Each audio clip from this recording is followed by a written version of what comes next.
Well, guys, we got some more information with regards to this Porsha Williams and this Simon Guobadia fiasco that seems never ever ending. Now, if you guys recall, in the last videos that I did, we talked about Porsha not being able to film in the home that she shared with her estranged husband, and also him wanting her to prove her financial position. He wants to know, Porsha, girl, where is your money? So we're going to get into that, guys, because it seems like Porsha is going to need all of his $300 million. And of course, you guys know the drill. Make sure you guys like, share, and subscribe to the channel. And as always, I want to know your thoughts in the comments.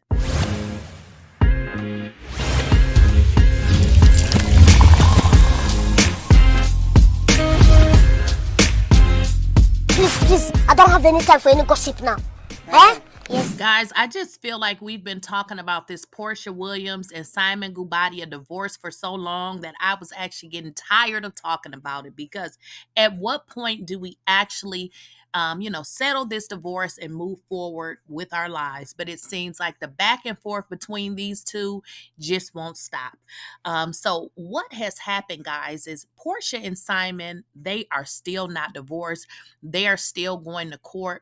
But one of the things that Simon is trying to get the court to understand is he is saying that Porsha is definitely in a situation that she should be able to pretty much pay her own bills. He is saying that he entered into the prenup, obviously, as a man of his status. He wanted to be able to provide financial resources for, his wife, in the event that they separated, and due to Porsha not working. But as we all know, circumstances changed with Porsha when she decided to come back to Real Housewives of Atlanta. And what that means in layman terms, or what it means for the sake of simplicity, it means that, girl, you got a nice little bag. Get the hell up out of this man's house and go to your own home, in which he stated that Porsha has a property not far from where they live. So let's kind of get into what is going on.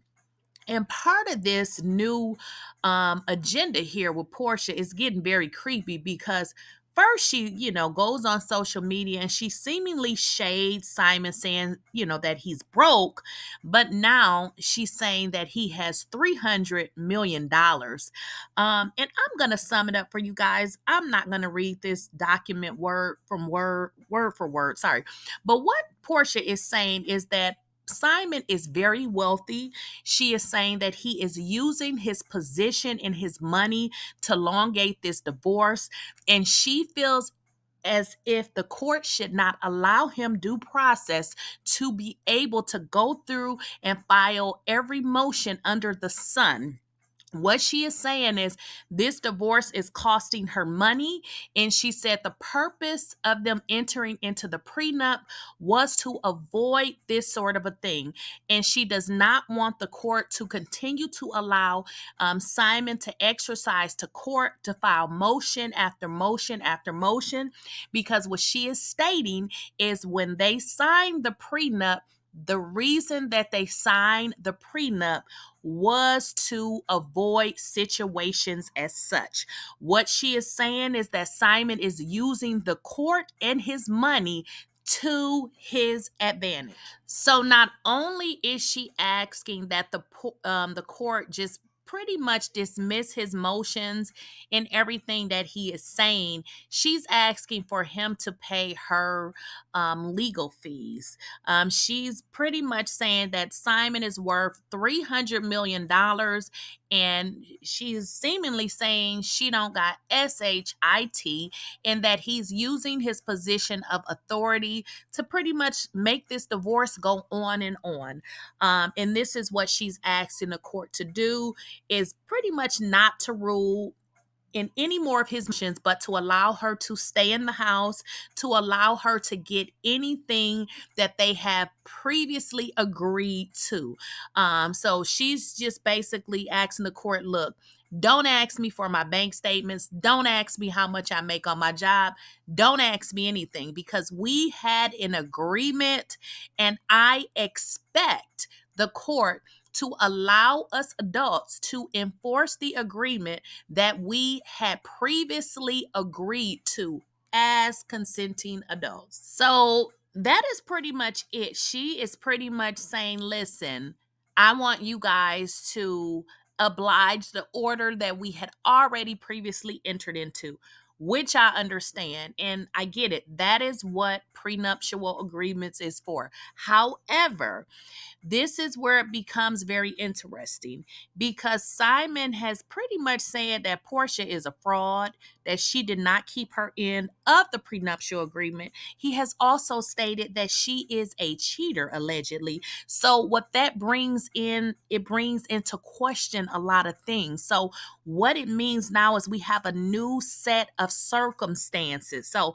although what she's saying is it's correct, what he has done is he has introduced new information. So what that means is he has a right to his due process. He has a right to ask for all the things that he's asking for, because essentially he is challenging the prenuptial agreement.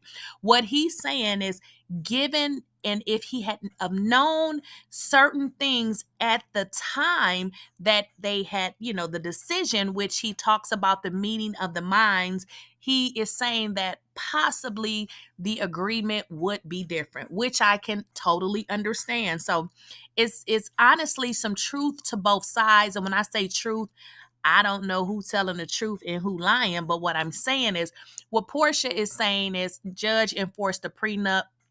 Simon is saying, listen, I would have, forced the prenup, or wouldn't have a problem with the prenup, except this girl is a liar. She married me for my money. She is allegedly messing around with all these men. She took a job. She's working, and our agreement was for her not to work. So since she did not keep up to the confines of our agreement, we don't have an agreement, which is totally acceptable. Now, let me make sure y'all understand. Now, the way that the legal, process works is people can sue you. They can file motions. They can do all of this.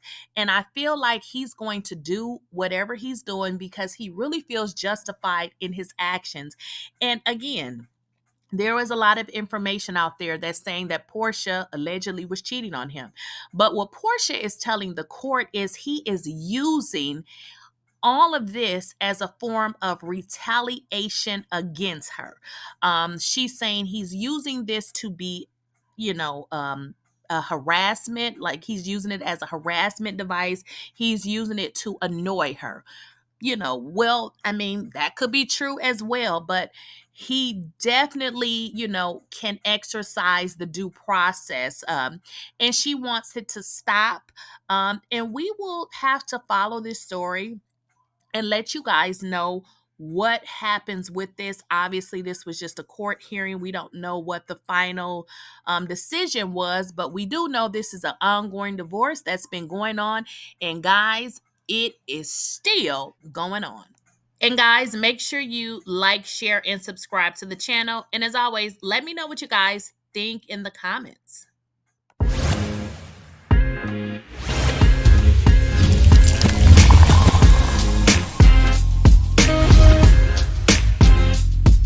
Please, I don't have any time for any gossip now.